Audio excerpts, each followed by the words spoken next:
अरे आपने कुछ लीजिए ना। हाँ जी, मिठाई दो बेटा। ठीक है। हाँ, ये ईशा हमारी बिटिया और ये हमारी धर्मपत्नी उमा। चाय लीजिए।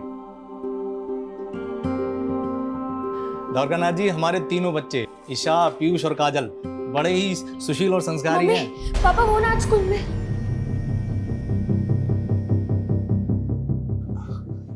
ये हमारी बेटी है काजल। काजल, सबको नमस्ते करो। हाय। अरे काजल, तेरे कपड़ों को क्या हुआ? वो हम स्कूल में खेलते वक्त गिर गए थे। जाओ, कपड़े बदल के आओ। वो कहा है ना कि काजल हम तीनों में सबसे छोटी है, इसलिए सबसे ज्यादा नटखट है। वो कहते हैं ना, छोटे पैकेट में बड़ा धमाका। मम्मी, समोसा बहुत गर्म है। हमेशा गड़बड़ करती है लड़की। देखना आज फिर ताऊ जी से डांट खाएगी। डांट तो खा ली, अब हमें समोसा खाने दीजिए बड़ी मम्मी। छोड़ रख, ये ले जा। अरे रहने दीजिए वृंदा मामी, हम ले जाते हैं। ये तोड़ फोड़ देगी। हम भी आपके साथ चलते हैं। चल।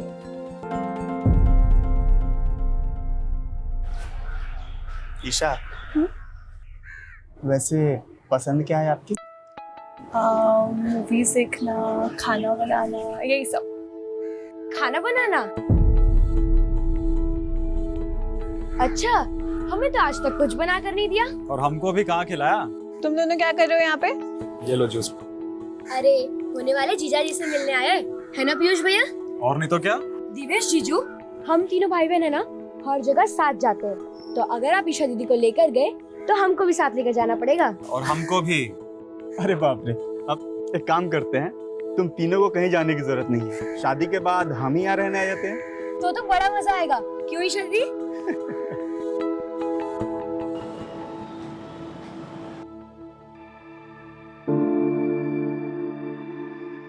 अवधेश भाई, झिझक कह रहे, बोलिए ना क्या हुआ? द्वारकानाथ जी क्या बोले?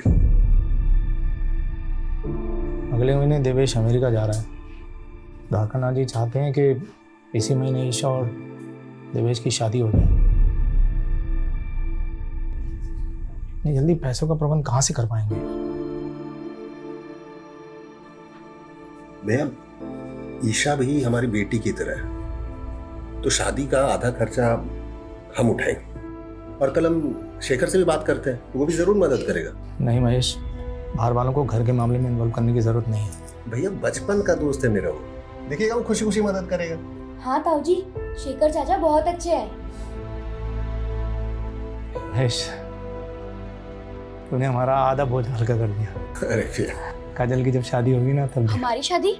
नहीं ताऊ जी, हम शादी नहीं करेंगे, हम तो मम्मी के साथ रहेंगे।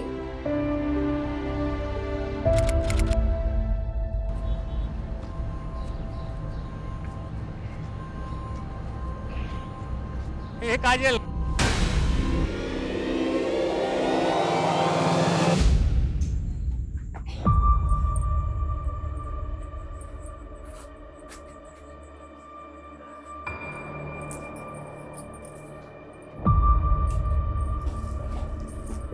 आने दो काजल को। जेठ जी एकदम ठीक कहते, लड़की हाथ से निकलती जा रही है। शांत हो जा बेटा। महेश गया है ना काजल को लेने। आ गया फोन। हेलो, मिल गए ना काजल? फोन देना उसे। वृंदा, काजल भारती के घर आई ही नहीं। क्या? तो कहीं कहाँ वो? महेश, मिली क्या? नहीं। देख तू चिंता मत कर, किसी ने कुछ कह दिया होगा, यहाँ वहाँ मुंह फुला के बैठी होगी, मिल जाएगी। चल वहां ढूंढते हैं।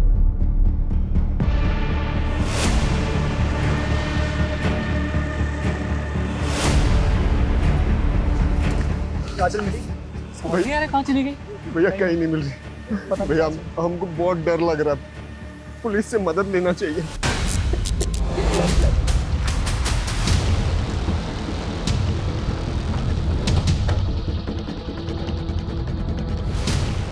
आपने आखिरी बार काजल को यहीं देखा था? जी हाँ। अरे पापा, रास्ता भूल गए क्या? हमारा घर तो उस तरफ है। बेटा भूला नहीं, बस है ना, मैं काम पूरा करके आ रहे हैं। तो हम भी आपके साथ चलते हैं और आते वक्त हम चॉकलेट ले लेंगे। बेटा तो चॉकलेट तो शंभू चाचा से ले ले, हम बस काम खत्म करके आ गए। काजल की तस्वीर सल पुलिस स्टेशन में सर्कुलेट करो।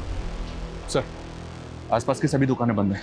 अब तो सुबह जब दुकानें खुलेंगी सभी को इन्फॉर्मेशन मिलेगी। मैं शर्मा, छोटी बच्ची का मामला सुबह तक का इंतजार नहीं कर सकती। पेट्रोलिंग टीम से कहो कि तुरंत बच्ची की तलाश शुरू करें और पास में एक नाला है, वहाँ भी चेक करो। Okay sir.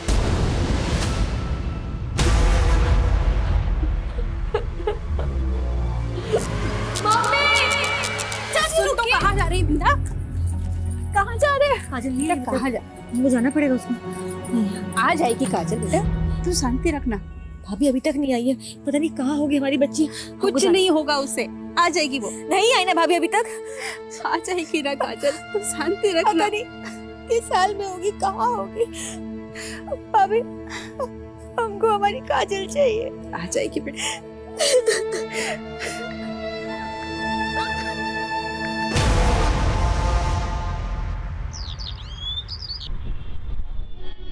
जी साहब, काजल कल शाम में दुकान पे आई थी हमारे। शंभू चाचा, हाँ बेटा, चॉकलेट। ले बेटा। अच्छा, जब वो तुम्हारी दुकान से गई तो तुमने किसी को उसके पीछे जाते हुए देखा था? कोई ऐसा जिसको देख के लगा हो कि शायद वो उसका पीछा कर रहा है? नहीं साहब। सर, इस सीसीटीवी फुटेज में काजल कैप्चर हुई है। एग्जैक्ट 6:13 पर वो इस गली से गुजरी थी और सर यहाँ से उसका घर 1 किलोमीटर की दूरी पर है। तो मतलब जो भी हुआ है वो इस 1 किलोमीटर के दायरे में हुआ है और वो 6:13 के बाद। सर, पूरा रास्ता स्कैन किया है, आसपास के लोगों से भी पूछताछ की, लेकिन 6:13 पर किसी ने भी काजल को नहीं देखा और न ही किसी शोर शराबे की आवाज़ सुनी। तो क्या ये किसी जान पहचान वाले का काम जो काजल को बहला फुसला कर अपने साथ ले गया? कोई करीबी? क्योंकि अगर ये किडनैपिंग का मामला होता तो अब तक फिरौती का कॉल आना चाहिए था।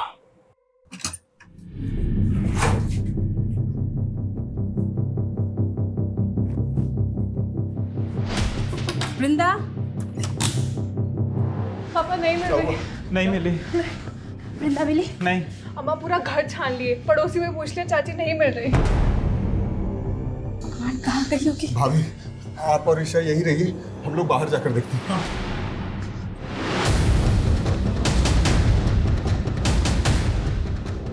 महेश, क्या हुआ? शेखर, वृंदा कहीं चली गई। अरे घबराओ मत, यहीं कहीं होगी, मिल जाएगी।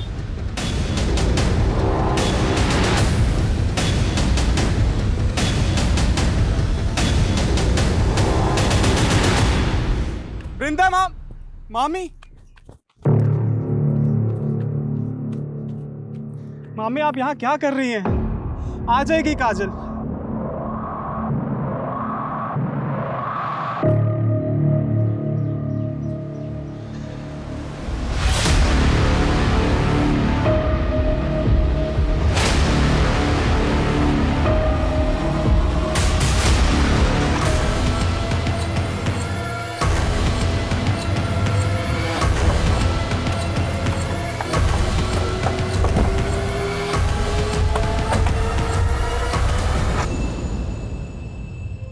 महज 12 साल की बच्ची को कितनी बेरहमी से क्यों मारेगा? जैसे इसके साथ रेप भी हुआ। सर, कल ही हमने ये जगह स्कैन करी थी, लेकिन तब तो यहाँ कुछ भी नहीं था। हो सकता है कोई देर रात को लाश को ठिकाने लगाने आया हो। वैशीपने की हद देखो, सिर्फ मारा नहीं गया, मारने के बाद आंखें भी निकाली गई। बड़े को पोस्टमार्टम के लिए भेजो और पूरा एरिया सील करो। बैठ सर।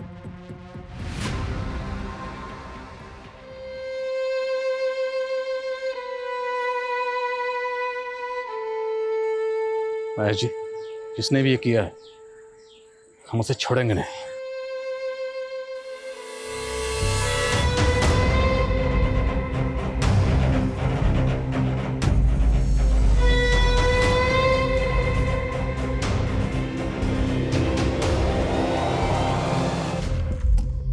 सर, काजल की पीएम रिपोर्ट। उसकी मौत गला घोटने से हुई है सर। और रेप तो नहीं हुआ सर, लेकिन टॉर्चर काफी किया गया उसे। पीठ और सीने पर जख्मों के कई सारे निशान हैं और 2 फ्रैक्चर्स भी। काजल को पहले बहुत बुरी तरह से मारा पीटा गया सर, और गला घोटने के बाद उसकी आंखें। 12 साल की मासूम बच्ची के साथ इतनी हैवानियत, और ये सोचकर ही मेरा खून खौल रहा है कि वह हैवान अभी भी आजाद घूम रहा है। शर्मा, वो हैवान मुझे किसी भी सूरत में जल्द से जल्द सलाखों के पीछे चाहिए।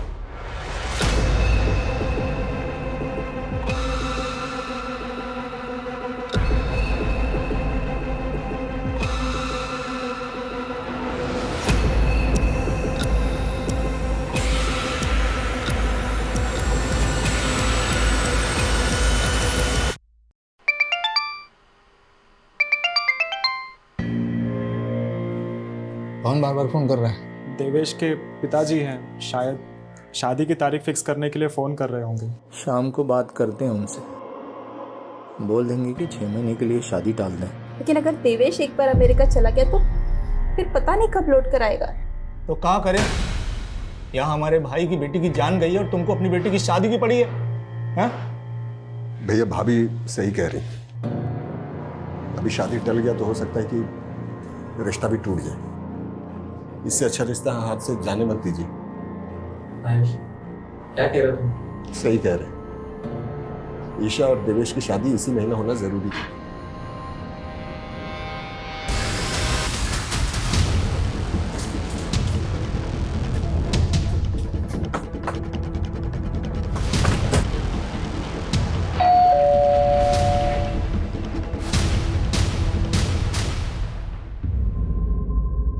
सब ऐसा हमने क्या बिगाड़ा था किसी का, जो हमारे कलेजे के टुकड़े के साथ ऐसा करती।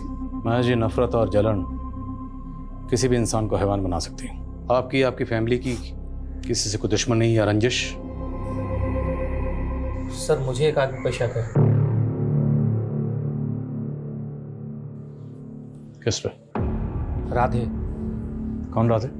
सर वो यहीं पास में रहता है, महेश का दूसरे रिश्तेदार भी लगता है। मानसिक रूप से थोड़ा बीमार है, बहुत ही गुस्सैल और अड़ियल इंसान है। अभी पिछले महीने एक नेहा नाम की लड़की को उसने बहुत परेशान किया था। छोड़ दो मुझे। अगर तुम मेरे साथ नहीं खेलोगे तो मैं तुम्हें किसी के साथ खेलने नहीं देंगे।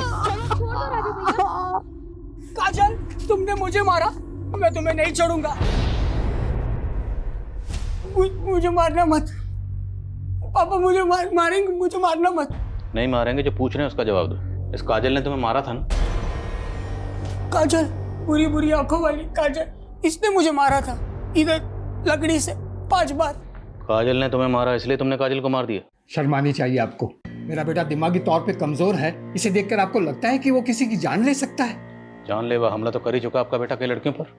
काजल ने तो पीटा भी था उसे, हो सकता है बदला लेने के लिए। बदला तो महेश और उसका परिवार ले रहा है हमसे साहब। अवधेश, महेश और हम दूर के रिश्तेदार हैं। पुश्तैनी जायदाद के लिए हमारा केस भी चल रहा है कोर्ट में। उसका फैसला हमारे हक में आया, उसी का बदला लेने के लिए महेश हमारे बेटे को फंसा रहा है। हाँ, लेकिन राधे की जहनी हालत की वजह से हमें उसकी कस्टडी नहीं मिलेगी। लेकिन सर, अगर कस्टडी नहीं मिलेगी तो इंटरोगेट कैसे करेंगे? राधे की कस्टडी हमें एक ही सूरत में मिल सकती है, या तो हमारे पास उसके खिलाफ कोई ठोस सबूत हो या फिर कुछ चश्मदीद गवाह। राधे पर हर वक्त नजर रखो और ये भी पता करो क्या महेश की फैमिली की किसी से कोई दुश्मनी थी।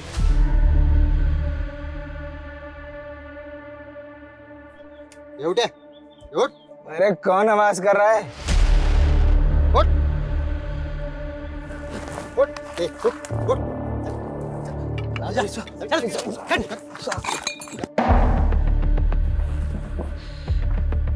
काजल जहाँ से गुजरी थी वहाँ तुम दोनों के नशा करने का अड्डा था, लेकिन काजल की मौत के बाद तुम लोगों ने अपना अड्डा बदल दिया, क्यों?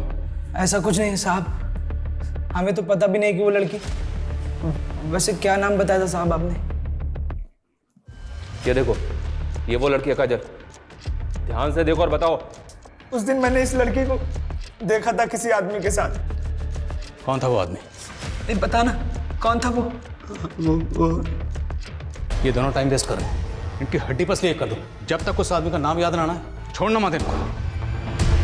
तो मुझे लगता है नशोड़ियों ने उठाया काजल को और अब कहानियां बना रहे हैं। मुझे राधे के ऊपर डाउट है सर। सवाल ये है कि काजल को अगर राधे या कोई और जबरदस्ती उठाकर लेकर गया होता तो काजल शोर तो मचाती। ऐसा कुछ हुआ ही नहीं, क्यों? हो सकता है सर पीछे से हमला किया हो अचानक। दोनों नशेड़ी पर नजर रखो और राधे से पूछताछ करते रहो, देखते क्या सामने आता है। Right sir. और एक बात सर, हमने काजल के नेबर्स और घर वालों से तो बात की है, लेकिन काजल जिस स्कूल में पढ़ती है वहाँ पे बात नहीं की अभी तक। शर्मा, महज 12 साल की बच्ची थी, तो स्कूल में ऐसा क्या हुआ होगा जो बात मर्डर तक पहुंच जाए? जुवेनाइल क्राइम्स आजकल काफ़ी बढ़ गए हैं, इसलिए सर स्कूल क्राइम और शूटआउट बाहर के देशों में भी देखने को मिले हैं और हमारे यहाँ भी। ठीक है, बात करते हैं स्कूल में। 1 2 3 4 5 6 7। अरे रे, देखो तो बेचारी काजल गिर गई। इसे तो प्रीफेक्ट बनना था ना। चलना आता है नहीं, बनेंगे प्रीफेक्ट। तुम खुद को बुली समझते हो? हम बुली समझते नहीं है बच्चों, हम बुली हैं। स्कूल में सब डरते हैं हमसे। गुड मॉर्निंग सीना sir. Good morning sir, good morning. देखा कैसे डर गया ना। दोबारा हमें यहाँ हमारे दोस्तों को तंग मत करना, वरना सच में प्रिंसिपल सर को बता देंगे। फिर ना ही तुम प्रीफेक्ट रहोगे और ना ही स्कूल में। उस दिन के बाद से आकाश उसके पीछे पड़ गया था और एक दिन तो उसने हद ही कर दी। अब पड़ी नहीं इधर ही।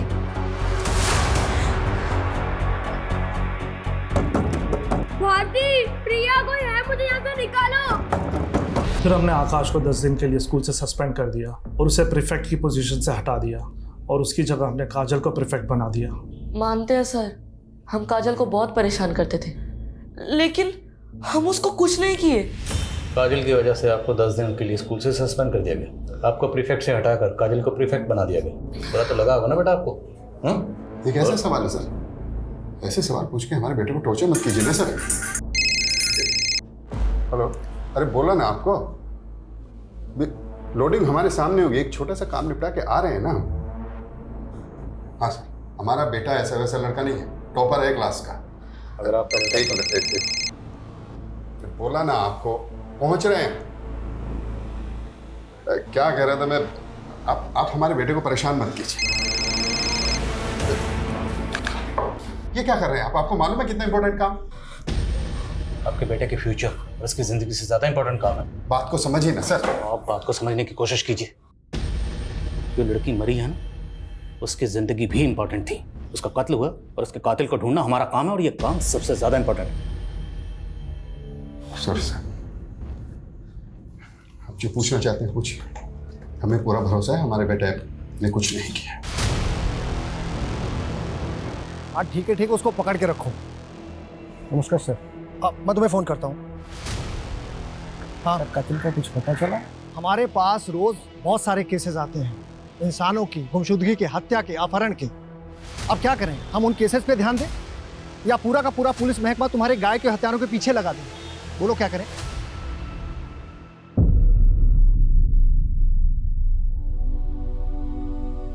माँ, ईशु दी की शादी में ना मैं ये पहनूंगी, अच्छी लग रही हूँ ना? एकदम परी लग रही है। वृंदा, भाभी साड़ी दी है आज पूजा में पहनने के लिए।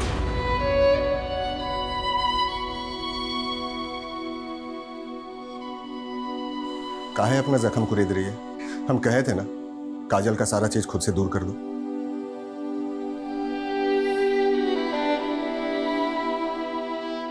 वृंदा, ईशा भी हमारी बेटी है और 10 दिन के बाद उसकी शादी है, तो ये मातम छोड़ो और शादी की तैयारी के लिए भाभी का हाथ बटाओ। काफी अजीब है सर, काजल की हत्या को अभी कुछ ही दिन हुए और उस घर में शादी भी हो रही है। इतनी जल्दबाजी आखिर किस लिए? सर, वो दोनों नशेड़ी आलोक और प्रेम कुछ बताना चाहते हैं।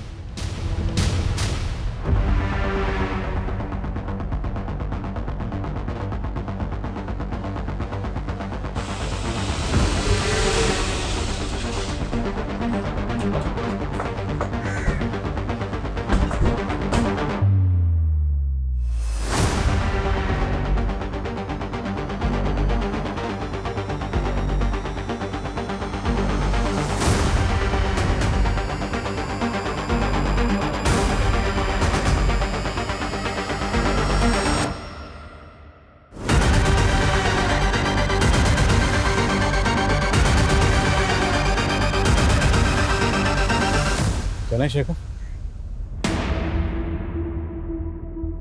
शेखर? सर, क्या शेखर ने काजल को मारा? नहीं सर, हम नहीं मान सकते सर। देखिए, हमें 2 चश्मदीद गवाह मिले जिन्होंने उस रात काजल को शेखर के साथ जाते हुए देखा था। लेकिन सर, शेखर हमारा बचपन का दोस्त है सर। हाँ, मैं मिला था उस शाम काजल से। काजल कहाँ भटक रही है? भूतनी तो भटकेगी और क्या करेगी? अच्छा ये बताए, भूतनी गोलगप्पे खाएगी? तो चल मेरे साथ। फिर तुम काजल को अपने साथ ले गए, उसे मारा पीटा उसका गला दबाया और उसकी आंखें निकाल ली। इतनी घटिया हरकत, तुम जैसे इंसान को तो जीने का भी हक नहीं। हाँ सर, सही कहा आपने, मुझे जीने का कोई हक नहीं। मुझे फांसी दे दीजिए सर। ये ड्रामा बंद कर, ये बोल कि काजल को क्यों मारा, कहाँ मारा और कैसे मारा, वरना मार मार के उगलवाएंगे। मारिए सर मुझे, मारिए सर मुझे। मैं इसी लायक हूँ, मैं इसी लायक हूँ सर।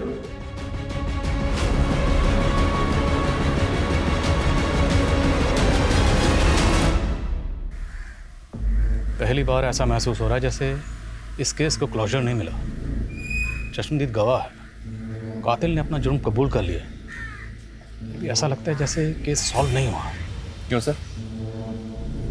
पहली बात तो ये है कि शेखर ने काजल को अगर मारा है तो मोटिव क्या था उसने नहीं बताया। उसने काजल को कहाँ मारा नहीं बताया, काजल को कहाँ छुपा के रखा था नहीं बताया, यहाँ तक कि काजल को पेट पर कब लटकाया उसने कुछ नहीं बताया। तो आपको लग रहा है सर शेखर हमसे झूठ बोल रहा है? लेकिन सोचने वाली बात तो ये भी है सर कि कोई खून का इल्ज़ाम अपने सर पे क्यों लेगा? यही सवाल तो ध्यान में घूम रहा है, पर मेरी गट फीलिंग कहती है शेखर खूने नहीं। राधे के कोई अपडेट? नहीं सर, उसके घर के आसपास लोग लगाए हैं, लेकिन उस दिन के बाद वो घर से ही बाहर नहीं निकला। शायद बाप ने रुक रखा हो। आकाश और उसके फादर विवेक, उनकी बैकग्राउंड भी खंगालो। हो सकता है टॉपर बेटे के सस्पेंशन से बखलाकर उसने ये कांड किया। सर आज ही अपने खबरों को काम पे लगाता हूँ। पता कर। सर एक बात दिमाग में आई है, ये भी तो हो सकता है सर कि ये शेखर किसी और को बचाने के लिए इल्ज़ाम अपने सर पे ले रहा है।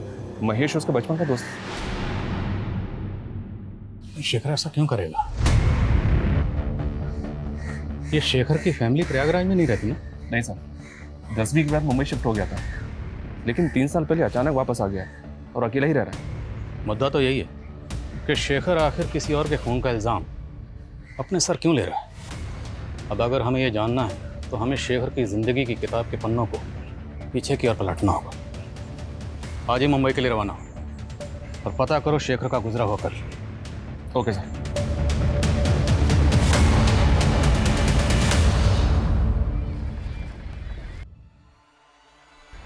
शेखर आज मत जाओ ना ऑफिस। क्या करें, जाना तो हम भी नहीं चाहते, पर हम ना अपना सारा काम जल्दी से जल्दी निपटाना चाहते हैं ताकि अपने बच्चे और तुमको ज़्यादा से ज़्यादा समय दे सकें। चलो अपना ध्यान रखना।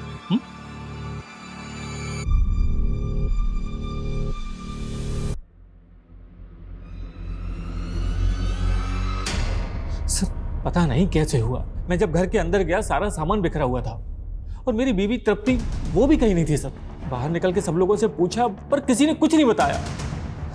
सर प्लीज उसे ढूंढ दीजिए सर। सर मेरी बीवी मां बनने वाली है।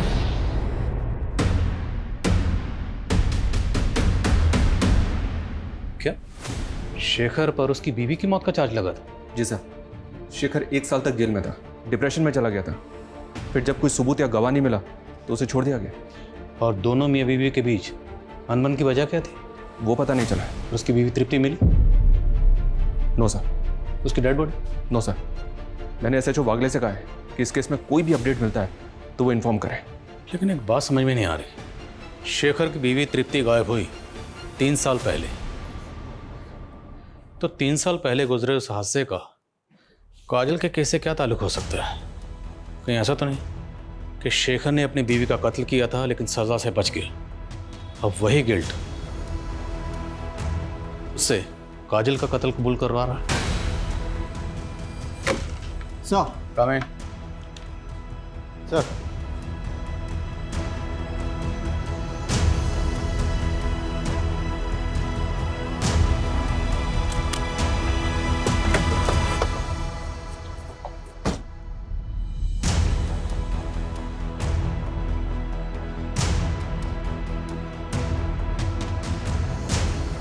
माफ़ी चाहते साहब आपको तकलीफ़ देने के लिए। दरअसल हम नहीं चाहते कि ये बात फैले और हमारी बच्ची किसी मुसीबत में फंस जाए। बेफिक्र रहिए, कुछ नहीं होगा। बोलो भारती, क्या बताना चाहती हो? बोलो बेटा।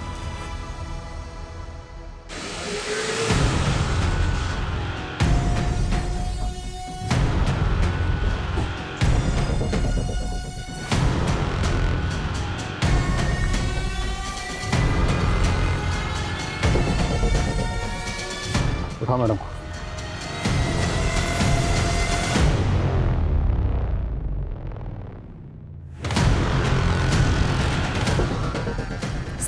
सर हमने क्या किया सर? सर हमने कुछ नहीं किया सर। ये क्या कर रहे हैं साहब? हमारे बच्चे हैं साहब। इन्होंने क्या किया?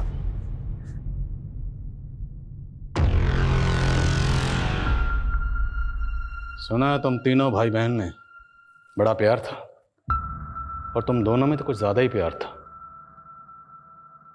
इश्क, एक नाजायज रिश्ता। तुम दोनों के राज से पर्दा उठ चुका है। अब बेहतर यही होगा कि आगे की कहानी तुम लोग खुद बताओ। बोलो। हाँ सर, ये सच है कि हम दोनों एक दूसरे से प्यार करते, बचपन से साथ में खेलते कूदते बड़े हुए, और हमें पता है कि समाज कभी भी रिश्ता मंजूर नहीं करेगा, मगर हमने कभी पीयूष को अपना भाई नहीं माना और नहीं मानेंगे। आप बाबूजी तो बचपन में ही बस हादसे में गुजर गए थे। उसके बाद में महेश मामा और अद्वेश मामा ने ही मेरा पालन पोषण किया। ईशा की शादी हम किसी और से होते हुए नहीं देख सकते थे, और ना ही ईशा के साथ शादी हम सबके सामने कर सकते थे, इसीलिए हमने ये रिश्ता सबसे छिपाया था। पीयूष, 1 महीने में शादी हो रही है हमारी। हम मर जाएंगे लेकिन किसी और से शादी नहीं करेंगे। हम तेरी शादी के एक दिन पहले यहाँ से भाग जाएंगे, मुंबई चले जाएंगे।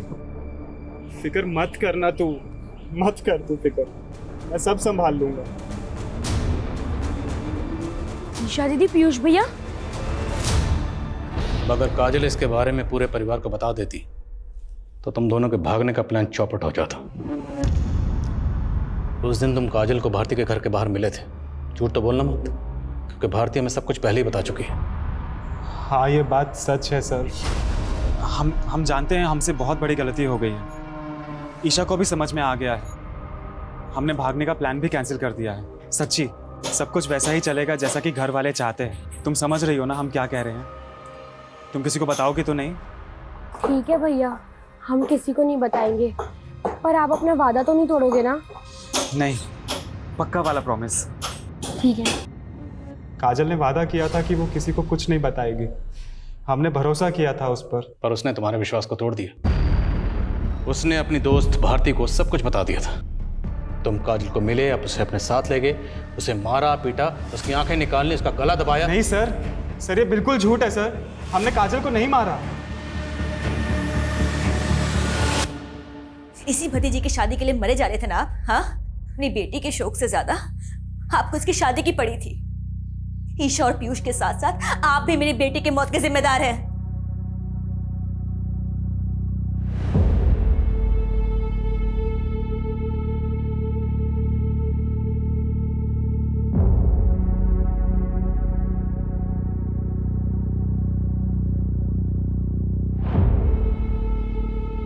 महेश, ईशा और पीयूष जो कर रहे थे वो गलत था, सरासर गलत था, और हम ईशा को इस गलती के लिए कभी माफ नहीं कर सकते।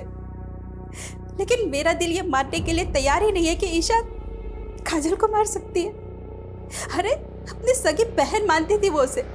हाँ महेश, हमें तो लगता है कि ये काम सिर्फ पीयूष का है। भैया, हम हमेशा आपका इज्जत किए, आपके हर बात को माने, लेकिन इस मामले में अच्छा होगा कि आप कुछ न बोलिए।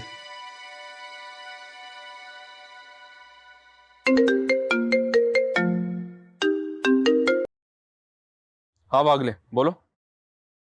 क्या शेखर की बीवी तृप्ति जिंदा है? जी सर, ऐसे जो वागले ने ढूंढ निकाला। शर्मा, तुरंत मुंबई के लिए निकलो।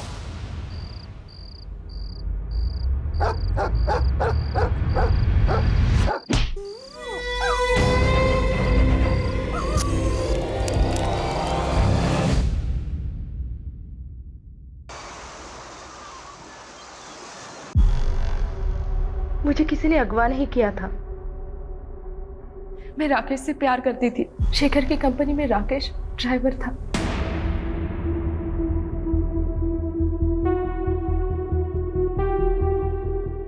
और मैं शेखर को छोड़ना चाहती थी, इसलिए ये हम दोनों का प्लान था। अपनी आजादी के लिए तुमने एक बेकसूर को फंसा दिया। इससे तो अच्छा होता कि तुम उससे साफ साफ बात कर लेती, डिवोर्स दे देती। मेरे फैमिली वाले मुझे डिवोर्स लेने नहीं देते, पर तब मैंने ये नहीं सोचा था कि शेखर मेरे खून के इल्जाम में जेल चला जाएगा। पर एक तरह से मैंने भी सजा भुगती। कैसी सजा? शेखर से अलग होने के बाद मैं कभी खुश नहीं रह पाई। मेरा बच्चा भी मरा हुआ पैदा हुआ। शेखर भी डिप्रेशन में था और अभी भी जेल में बंद है वो। एक बच्ची के खून का इल्जाम है उसके सर पे। सब शेखर कभी खून नहीं कर सकता। वो तो बहुत नेक इंसान है। मैं ही बेवकूफ थी जो उसको समझ नहीं पाई।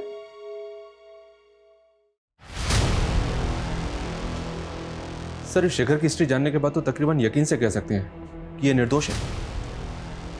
पीयूष और ईशा दोनों अपनी बात पर अड़े हुए, लेकिन दोनों काफ़ी शातिर हैं। एक ही घर में रह रहे थे, अफेयर चल रहा था, लेकिन किसी को भनक तक नहीं लगने दी। लेकिन सर, पीयूष के खिलाफ हमारे पास कोई सबूत नहीं। पीयूष से मिलने के बाद काजल सीधे अपने घर गई थी, जहाँ उसके पिता और शेखर उसे मिले थे। यानी कि पीयूष से मिलने के बाद तो बिल्कुल ठीक थी। राधे की कोई अपडेट? नहीं सर, कोई सस्पिशियस मूवमेंट नहीं है। तो फिर आखिर इस केस की चाबी है कहाँ?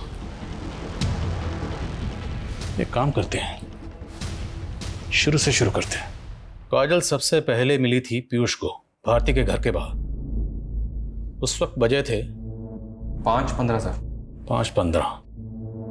फिर वहां से जब काजल अपने घर लौट रही थी तो वो अपने पिता महेश से मिली। टाइम 5:55। फिर वहां से वो शंभू की दुकान पे गई।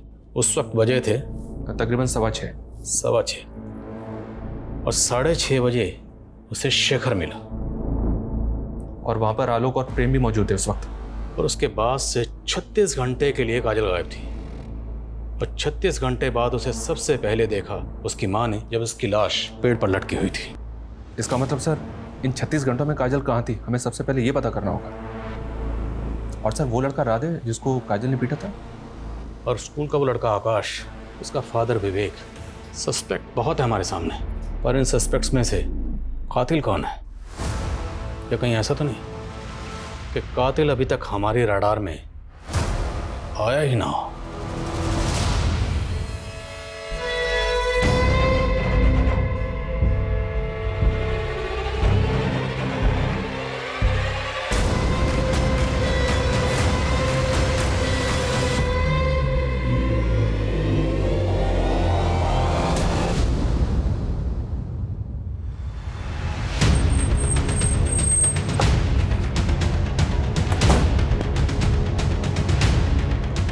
जय हिंद सर।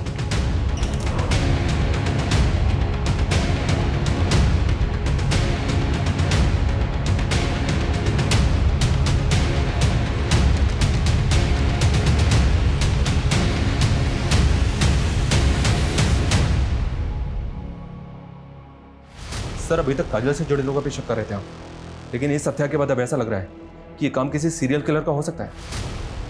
हो सकता है हम गलत हो, पर हम हाथ पे हाथ रख कर नहीं बैठ सकते। हमें आगे तो बढ़ना होगा, चलते रहना होगा, वाला डायरेक्शन में ही सही। हो सकता है चलते चलते हमें सही मंजिल मिल जाए। सर, लोकल पुलिस स्टेशन से केस फाइल की कॉपी मंगवाई है। काजल की तरह इस लड़की रिया, जिसको भी टॉर्चर किया गया था और आंखें निकाली गई थी। इस केस से कोई क्लू मिला? जी सर, एक आई विटनेस है केस का। लड़की को अगवा करने से पहले उसने स्कूल के बाहर एक आदमी को टैक्सी पार्क करते हुए देखा था। कौन है टैक्सी ड्राइवर?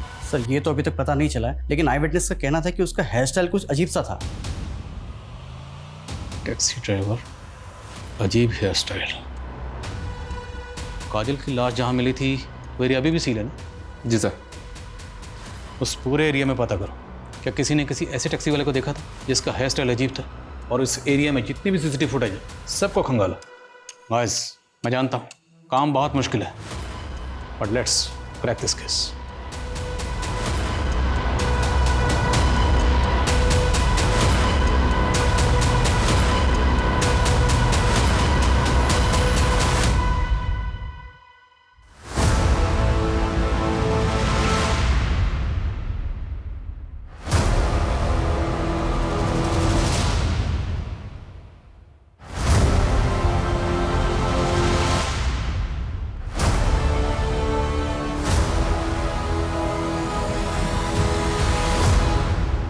इन टायर मार्क्स की तरफ हमने कभी ध्यान ही नहीं दिया। सर ये एरिया कभी से सील है, ये सब पहले क्यों हो गया? एक्सपर्ट को बुलवाओ, पता लगवाओ कि टायर मार्क्स किस व्हीकल के हैं। अब इस केस में रोशनी अंधेरे में तीर चलाने से ही होगी।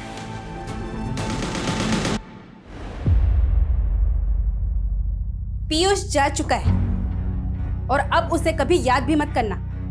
अरे शुक्र मना कि देवेश तुझसे अब भी शादी करने के लिए तैयार है। ईशा अब और कोई कांड मत करना। हम वादा करते हैं माँ, अब जैसा बोलेगा हम वैसे ही करेंगे। सर मैं प्रयागराज में हुए दूसरे सिमिलर केसेस ढूंढ रहा था, तो ये केस मेरे सामने आया, अवनी दीक्षित का। काजल, रिया और अवनी तीनों केसेस में विक्टिम को पहले टॉर्चर किया गया, उसके बाद उनकी आंखें निकाली गई। और सर इन तीनों में से किसी का भी रेप नहीं हुआ।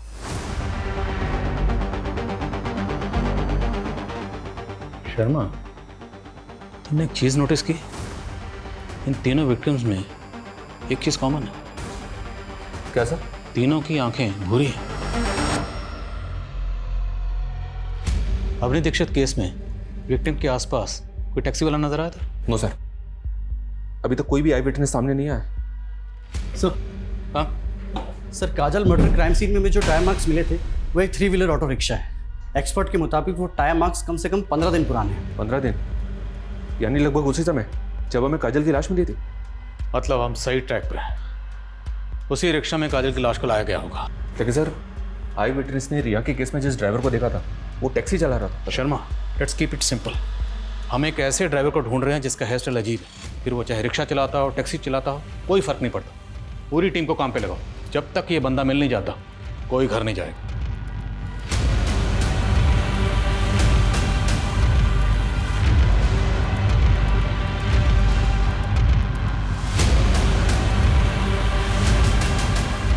सर ये 2 ड्राइवर्स मिले हैं, दोनों की अपनी अपनी कहानियां हैं, अपने अपने अलीब हैं।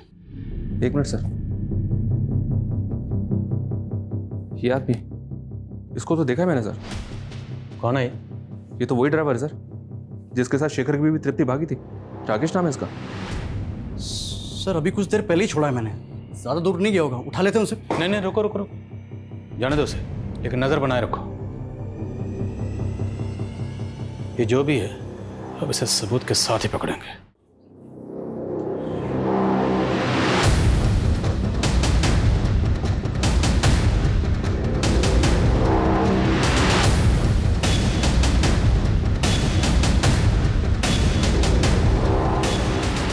हेलो, हाँ मैं घर के बाहर वेट कर रहा हूँ।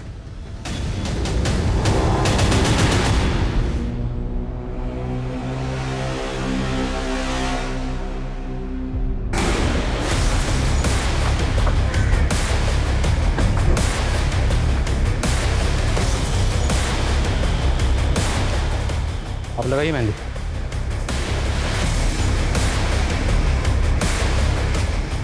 तो केदार जी, राकेश को जानते हैं ना? इतनी जल्दी भूल गए? अभी तो मिले थे गली, अच्छी याद आया, लेके जाओ।